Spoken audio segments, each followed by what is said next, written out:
Parte 4. 7 maneiras de cultivar uma atitude mental que lhe trará paz e felicidade. 12.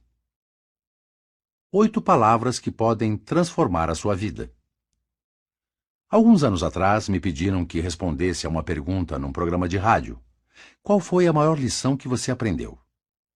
Isso foi fácil de responder. A lição mais importante que eu já aprendi foi a importância daquilo que pensamos. Se eu soubesse o que você pensa, eu saberia quem você é. Os nossos pensamentos nos tornam aquilo que somos. A nossa atitude mental é o fator X que determina o nosso destino. Emerson disse: um homem é aquilo que ele pensa o dia todo. Como é que poderia ser diferente? Agora eu sei com toda certeza que o maior problema que você e eu precisamos resolver, de fato quase o único problema que precisamos resolver, é escolher os pensamentos certos. Se pudermos fazer isso, estaremos no caminho certo para resolver os nossos problemas. O grande filósofo que governou o Império Romano, Marco Aurélio, resumiu em 8 palavras. 8 palavras que podem determinar o seu destino. A nossa vida é o que nós pensamos. Sim, se tivermos pensamentos felizes, nós seremos felizes. Se tivermos pensamentos medíocres, nós seremos medíocres. Se tivermos pensamentos de medo, seremos medrosos. Se pensarmos em doenças, provavelmente ficaremos doentes. Se pensarmos em derrota, certamente iremos falhar. Se demonstrarmos autopiedade, todos irão se afastar ou nos evitar. Você não é, disse Norman Vincent Peale, o que você pensa que é. Mas o que você pensa, você é. Eu estou dizendo que devemos ter uma atitude de Poliana em relação a todos os nossos problemas? Poliana, na literatura, foi uma menina que via o lado positivo em tudo. Não, infelizmente, a vida não é tão simples assim. Mas estou dizendo que devemos assumir uma atitude positiva ao invés de uma negativa. Em outras palavras, nós devemos nos preocupar com os nossos problemas, mas não devemos ficar preocupados. Qual é a diferença entre nos preocupar e ficarmos preocupados? Deixe-me ilustrar. Cada vez que eu atravesso as ruas congestionadas de Nova York, me preocupo com o que estou fazendo, mas não fico preocupado. Preocupar-se com alguma coisa significa que eu reconheço os problemas e calmamente faço o necessário para resolvê-los. Ficar preocupado significa ficar andando em círculos fúteis e enlouquecedores que não levam a lugar nenhum. Um homem pode preocupar-se sobre problemas sérios e ainda andar de cabeça erguida e com uma flor na lapela. Eu vi Lowell Thomas fazer exatamente isso. Certa vez, tive o privilégio de me associar a Lowell Thomas na apresentação de seus famosos filmes nas campanhas de Allenby Lawrence durante a Primeira Guerra Mundial. Ele e os seus assistentes haviam fotografado a guerra em meia dúzia de frentes. E, acima de tudo, fizeram um registro fotográfico de T.E. Lawrence e seu colorido exército árabe e um registro em filme da conquista de Allenby da Terra Santa com suas palestras ilustradas intituladas "Com Allenby na Palestina e Lawrence na Arábia, nós fomos uma sensação em Londres e em todo o mundo." A temporada de ópera em Londres foi postergada por 6 semanas para que ele pudesse continuar contando a sua história da grande aventura e mostrando suas fotos na Covent Garden Royal Opera House. Após o sucesso sensacional em Londres, Lowell Thomas fez um tour triunfante por muitos países. Depois, passou 2 anos preparando um registro em filme da vida na Índia e no Afeganistão. Devido a vários infortúnios, o impossível aconteceu. Ele se encontrou falido em Londres. Eu estava com ele na época. Lembro-me que precisávamos comer nos restaurantes baratos da Lions Corner House. Nós nem teríamos ido ali para comer se o Sr. Thomas não tivesse emprestado dinheiro de um escocês, James McPhee, o renomado pintor. Aqui está o objetivo da história. Mesmo quando Lowell Thomas estava enfrentando enormes dívidas e sérias decepções, ele se preocupava, mas não ficava preocupado. Ele sabia que se deixasse que as suas derrotas o amargurassem, não teria valor para ninguém, incluindo os seus devedores. Então, todas as manhãs, antes de sair, ele comprava uma flor, colocava na lapela e andava por Oxford Street com a cabeça erguida e com passos largos. Tinha pensamentos positivos e corajosos e se recusava a deixar que a derrota o derrotasse. Em sua opinião, apanhar da vida era parte do jogo, o treinamento proveitoso e necessário para alguém que desejasse chegar ao topo. A nossa atitude mental tem um efeito quase inacreditavelmente equilibrado até sobre os nossos poderes físicos. O famoso psiquiatra britânico J. A. Hadfield nos dá uma ilustração incrível deste fato em seu livro A Psicologia do Poder. Pedi que 3 homens, ele escreve, se submetessem a um teste para verificar o efeito da sugestão mental sobre a sua força, que era medida apertando um dinamômetro. Ele pedia que eles apertassem o dinamômetro com toda a força e os submeteu a isso sob 3 conjuntos diferentes de condições. Quando os testou sob condições normais, em sã consciência, a média de pegada era de 46 quilos.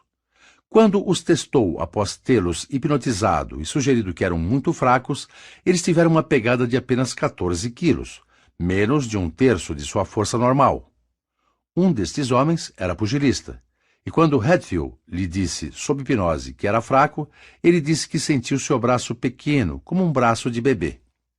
Quando testou os homens pela 3ª vez, dizendo-lhes, sob hipnose, que eram muito fortes, eles tiveram uma pegada média de 65 quilos. Quando as suas mentes estavam cheias de pensamentos de força, eles aumentavam o seu poder físico em quase 50% em relação às condições normais. Tal é o incrível poder de nossa atitude mental. Para ilustrar o poder mágico do pensamento, deixe-me contar-lhe uma das histórias mais surpreendentes nos anais da América. Eu poderia escrever um livro sobre isso, mas vamos ser breves. Numa noite de geada em outubro, logo após o término da Guerra Civil, uma mulher desvalida e sem teto, que era nada mais do que uma pessoa vagando pela face da terra, bateu à porta da mãe Webster, a esposa de um capitão da marinha aposentado que vivia em Amesbury, Massachusetts.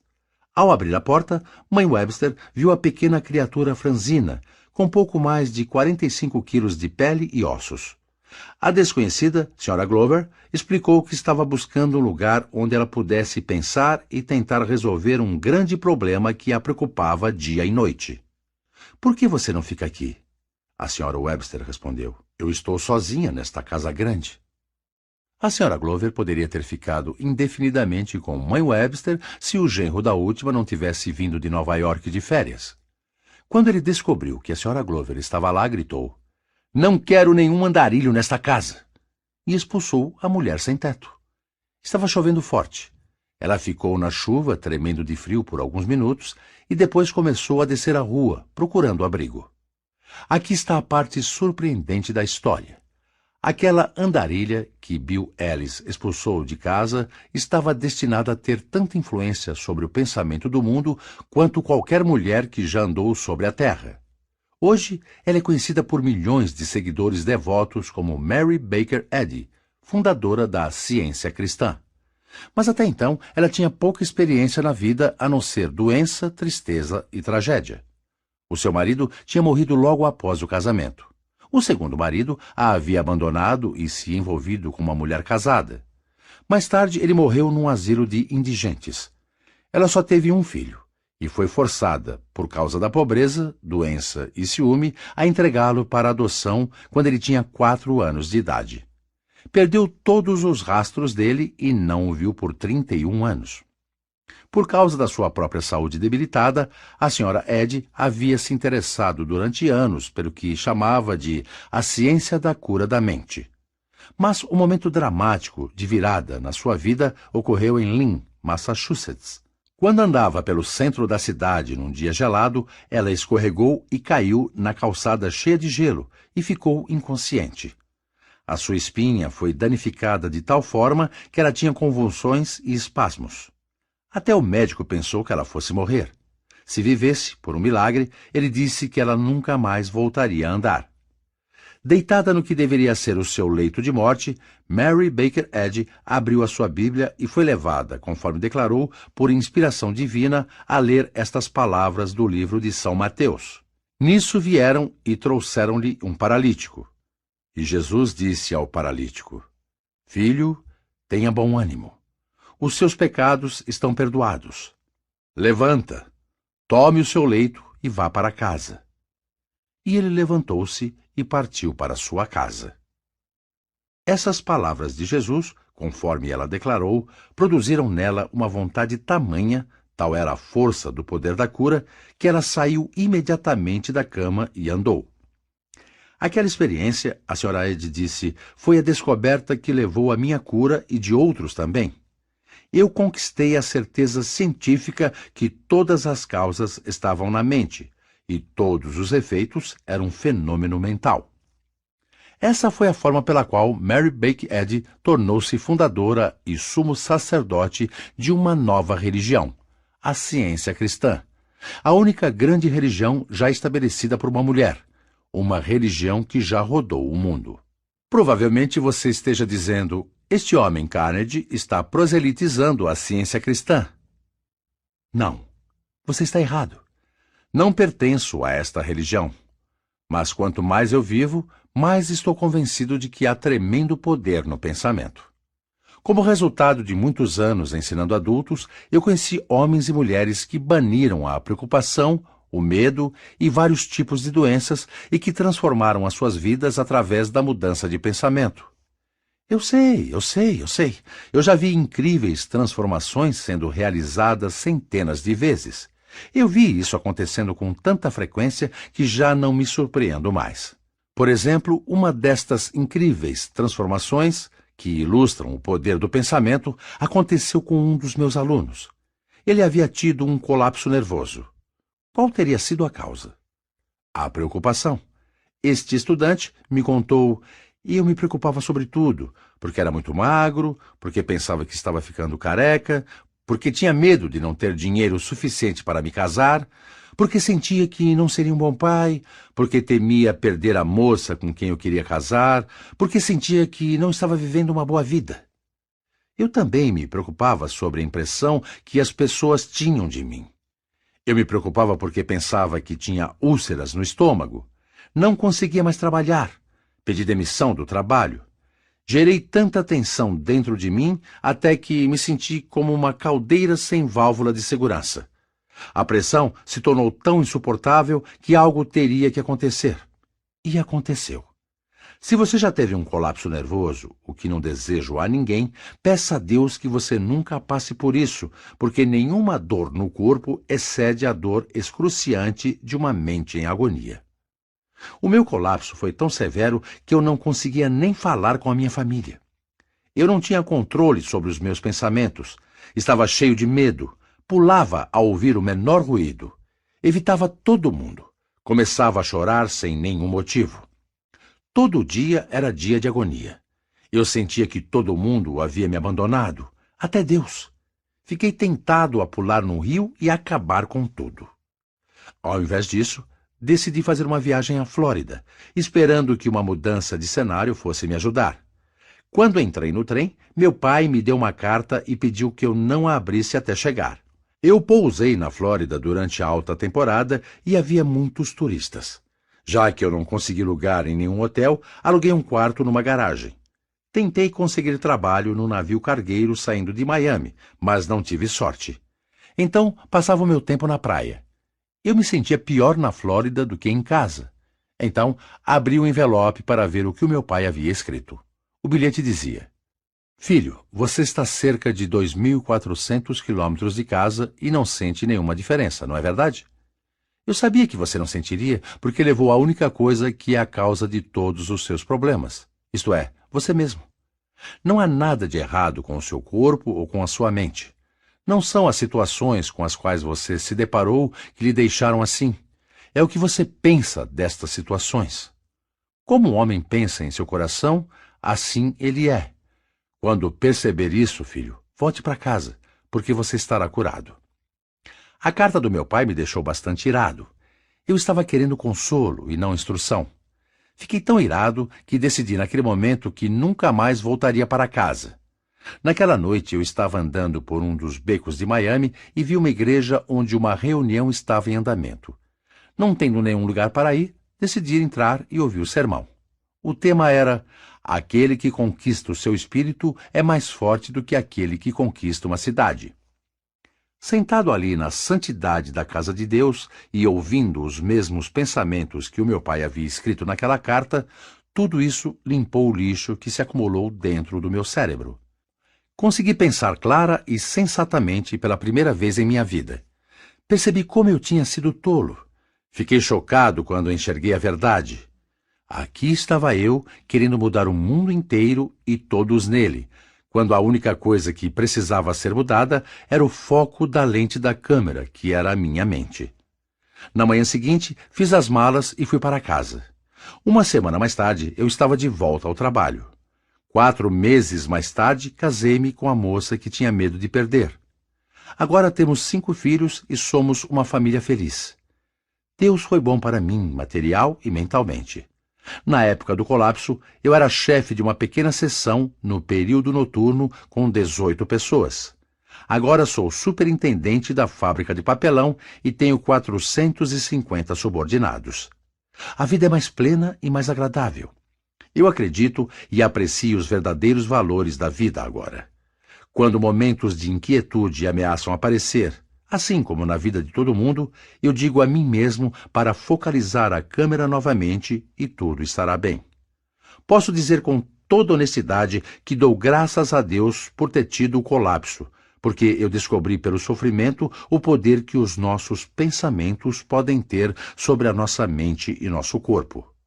Agora, faço os meus pensamentos funcionarem a favor, ao invés de contra mim. Agora, posso ver que o meu pai estava certo quando disse que não são as situações externas que causaram todo o meu sofrimento, mas o que eu pensava das situações. E assim que percebi isso, eu estava curado e fiquei curado. Essa foi a experiência deste estudante. Estou convencido que a nossa paz de espírito e a nossa alegria de viver não dependem de onde nós estamos, ou do que temos, ou de quem somos, mas apenas de nossa atitude mental.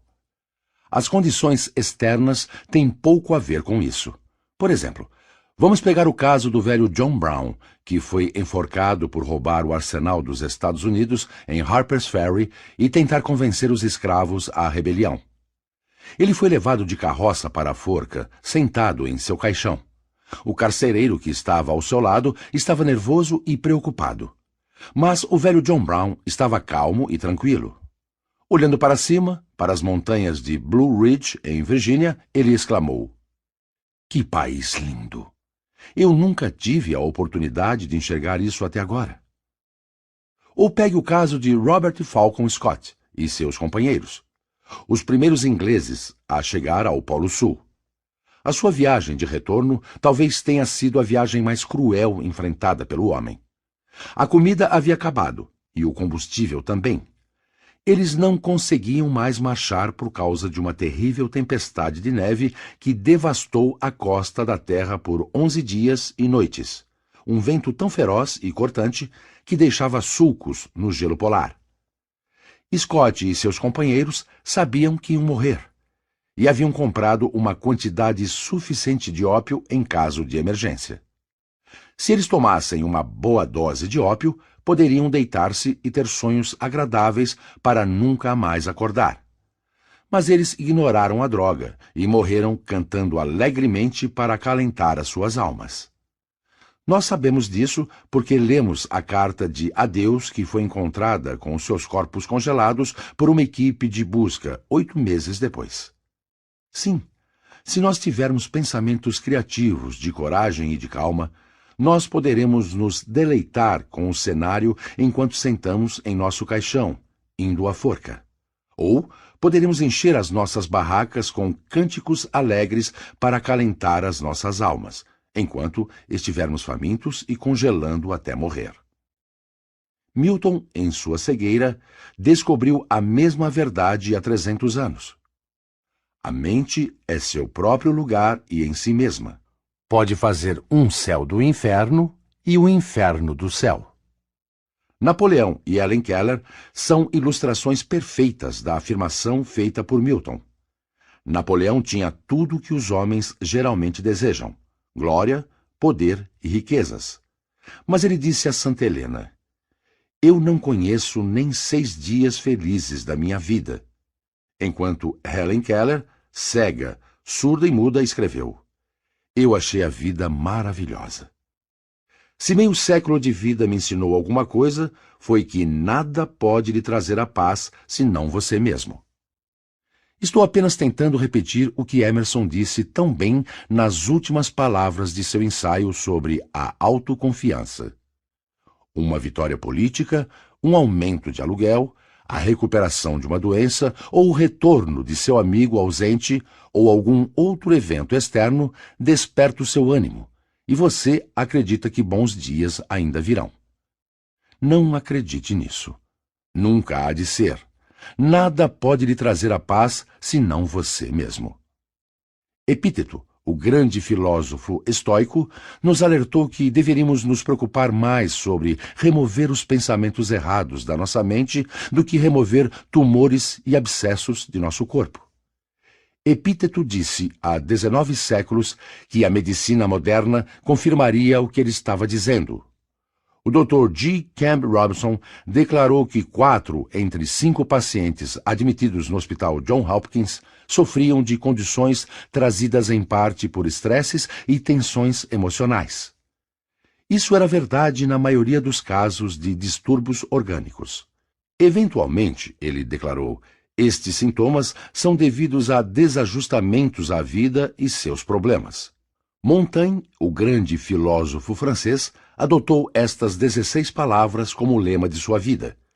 Um homem não se machuca tanto pelo que acontece, mas pela sua opinião do que acontece. E a nossa opinião do que acontece depende inteiramente de nós. O que quero dizer com isso? Eu tenho a tremenda audácia de dizer-lhe diretamente, quando você estiver imerso em um mar de problemas e os seus nervos estiverem à flor da pele, que, sob essas condições, você pode mudar a sua atitude mental se você quiser? Sim, é isso que quero dizer. E não é só isso. Eu vou mostrar-lhe como fazer isso. Pode demandar um pouco de esforço, mas o segredo é muito simples. William James, que em seu conhecimento da psicologia prática não tinha rival, certa vez fez esta observação. A ação parece seguir o sentimento, mas de fato a ação e o sentimento andam de mãos dadas. E se ajustarmos a ação que está sob o controle direto da vontade, nós podemos ajustar o sentimento indiretamente que não está. Em outras palavras, William James está nos dizendo que não podemos mudar as nossas emoções instantaneamente simplesmente através de uma decisão, mas podemos mudar as nossas ações. E que quando nós mudamos as nossas ações, automaticamente isso irá mudar os nossos sentimentos. Além disso, ele explica o caminho voluntário e soberano para a alegria, se você perdeu a alegria, é sentar-se alegremente e agir e falar como se a alegria já estivesse lá. Esse truque simples funciona? Tente fazer isso. Coloque um sorriso enorme e sincero em seu rosto. Jogue os ombros para trás. Suspire profundamente e cante alegremente. Se você não puder cantar, assobie. Se você não puder assobiar, cantarole. Logo, você vai descobrir sobre o que William James estava falando, que é fisicamente impossível você ficar triste ou deprimido enquanto estiver demonstrando os sintomas do que é ser feliz e radiante. Esta é uma das pequenas verdades básicas da natureza que pode realmente fazer maravilhas em nossas vidas. Eu conheço uma senhora na Califórnia, não vou mencionar o seu nome, que conseguiria acabar com todas as suas misérias em 24 horas se ela apenas soubesse deste segredo. Ela está velha e é viúva. Isso é triste, eu admito. Mas ela tenta ser feliz? Não. Se você perguntar a ela como está se sentindo, ela dirá, tudo bem. Mas a expressão em seu rosto e o tom de voz dizem, ah, Deus, se o Senhor soubesse dos problemas que eu já tive. Ela parece te repreender por estar feliz em sua presença. Centenas de mulheres estão em pior situação do que ela. O seu marido deixou um seguro que é suficiente para durar o resto de sua vida, e ela tem filhas casadas para dar-lhe um lar. Mas raramente eu a vi sorrir. Ela reclama que os seus 3 genros são egoístas e pão duros, apesar de se hospedar em suas casas por meses seguidos. e reclama que suas filhas nunca lhe dão presentes. Mas ela cuida do seu dinheiro com muito cuidado, para quando ficar velha. Ela é um peso para si mesma e para a sua família azarada. Mas será que precisa ser assim? O triste de tudo isso é que ela poderia ter deixado de ser uma mulher velha, medíocre, amarga e infeliz e se transformado em um membro amado e honrado da família, se ela quisesse mudar. E tudo o que teria que fazer para que essa transformação ocorresse seria começar a agir com cordialidade. Começar a agir como se ela tivesse um pouco de amor para compartilhar, ao invés de se desgastar inteiramente em sua própria infelicidade e amargura. H.J. Englert, de Tell City, Indiana, ainda está vivo hoje porque descobriu este segredo. 10 anos atrás, o Sr. Englert teve um caso de febre escarlate e, quando recuperou-se, descobriu que tinha nefrite, uma doença dos rins. Foi a diversos médicos, até psiquiatras, ele me informou, mas nada podia curá-lo. Então, pouco tempo depois, teve outras complicações. A sua pressão sanguínea aumentou. Ele foi ao médico e descobriu que a sua pressão estava beirando 21. Disseram a ele que isso era fatal, que a sua condição era progressiva e era melhor colocar tudo em dia imediatamente. Fui para casa, ele disse. Deixei os pagamentos do seguro em dia, pedi perdão por todos os meus erros ao meu Criador e comecei a ter pensamentos macabros. Eu deixava todo mundo infeliz. Minha esposa e a minha família estavam deprimidas, e eu mesmo estava numa depressão profunda. Entretanto, após uma semana cheia de autopiedade, disse a mim mesmo: "Você está agindo como um tolo.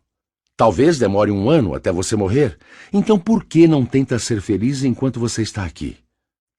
Joguei os ombros para trás, comecei a sorrir e a agir como se tudo estivesse bem. Eu admito que foi um esforço e tanto inicialmente, mas tentei ser agradável e feliz. E isso não apenas ajudou a minha família, mas também me ajudou. A primeira coisa que aconteceu foi que comecei a me sentir melhor, quase tanto quanto eu fingia me sentir. A melhoria continuou, e hoje, meses depois que eu já deveria estar enterrado, não estou apenas feliz, bem e vivo, mas a minha pressão baixou. Uma coisa eu sei. O que os médicos disseram certamente teria se concretizado se eu continuasse a ter pensamentos de morte e derrota. Mas dei ao meu corpo a chance de curar-se, devido a mais nada neste mundo a não ser uma mudança de atitude mental. Quero fazer uma pergunta. Se apenas agir positivamente e ter pensamentos de saúde e coragem salvou a vida deste homem, por que você e eu vamos tolerar mais 1 minuto de nossas pequenas depressões e tristezas? Por que tornar-nos, e todos ao nosso redor, infelizes e deprimidos, quando podemos começar a criar a felicidade apenas agindo com felicidade? Anos atrás, eu li um pequeno livro que teve um efeito profundo e duradouro sobre a minha vida. O título do livro era O Homem é Aquilo que Ele Pensa, escrito por James Allen, e aqui está o que dizia. Um homem verá que, na mesma proporção em que ele altera os seus pensamentos em relação às coisas e às outras pessoas, as coisas e as outras pessoas irão se modificar em relação a ele. Se o homem mudar seus pensamentos radicalmente, ficará surpreso com a rápida transformação que ocorrerá nas condições materiais em sua vida. Os homens não atraem aquilo que eles querem, mas aquilo que são. A divindade que nos molda está em nós mesmos. Somos nós mesmos. Tudo que o homem alcança é resultado direto de seus próprios pensamentos. Um homem só consegue levantar, conquistar e alcançar alguma coisa se tiver bons pensamentos. Ele só permanece fraco, abjeto e miserável se recusar-se a ter pensamentos mais elevados. De acordo com o livro do Gênesis, o Criador deu ao homem domínio sobre toda a terra, um presente grande e poderoso. Mas eu não estou interessado em tais prerrogativas suntuosas. Tudo o que eu desejo é domínio sobre mim mesmo. Domínio sobre os meus pensamentos, domínio sobre os meus medos, domínio sobre a minha mente e sobre o meu espírito. E uma coisa maravilhosa é que eu sei que posso alcançar esse domínio em um grau surpreendente, sempre que precisar, apenas controlando as minhas atitudes, que por sua vez controlam as minhas reações. Então vamos nos recordar das palavras de William James. Muito do que chamamos de mal muitas vezes pode ser convertido em um bem saudável e tônico através de uma simples mudança da atitude interna de um sofredor de medo para uma de luta.